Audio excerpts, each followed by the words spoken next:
मुलायम सिंह यादव क्या थे आपके लिए? बस मेरी जान थे। किसी की हिम्मत नहीं थी कि एक लफ्ज मेरे खिलाफ उनके सामने बैठे, तो धक्के देकर निकाला जाता था और फिर घुस नहीं सकता। कैबिनेट नहीं होती थी अगर मैं नहीं आता। अगर मैं दौरे पर हूँ और 4 घंटे लेट पहुंचूंगा तो कैबिनेट 4 घंटे बाद ही शुरू होगी। उस दिन अगर नहीं आऊंगा तो उस दिन कैबिनेट नहीं होगी। वो जानते थे कि मैं कैबिनेट में जाऊंगा तो मेरा बाजू नहीं होगा। उसको करेगा कोई मेरे लिए ऐसा? मैं आंखों में अपने लेंस डलवा कर आया, बीमार था। पिछली बार जब जेल से छूटा अगले दिन इनका स्वर्गवास हो गया तो मुझे रोना नहीं पड़ा। मेरी आंखों से ऐसे आंसू बह रहे थे, मेरी दोनों आंखें फिर खराब हो गई। मेरा आशिक चला गया, मेरा माशूक चला गया।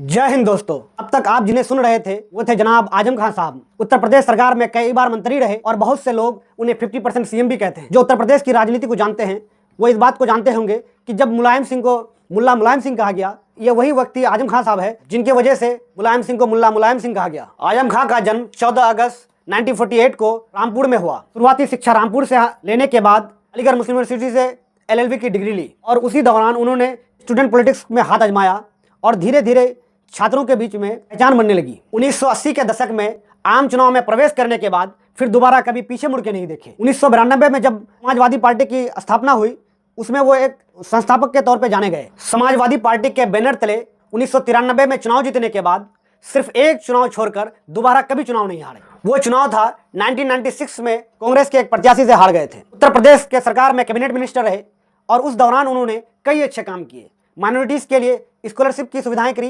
मदरसा एजुकेशन का आधुनिकरण करा। उनके द्वारा किया गया सबसे बड़ा काम मौलाना मोहम्मद अली जौहर यूनिवर्सिटी का स्थापना करना, जहां पर गरीब, मजलूम और माइनॉरिटीज के स्टूडेंट अच्छी शिक्षा ले पा रहे हैं। वो यूनिवर्सिटी फिलहाल मौजूदा सरकार के नज़र में है और अपने इलाके में रोड, बिजली, शिक्षा, स्वास्थ्य पर इतना काम किया कि लोग उनके आज भी फैन बने बैठे हैं।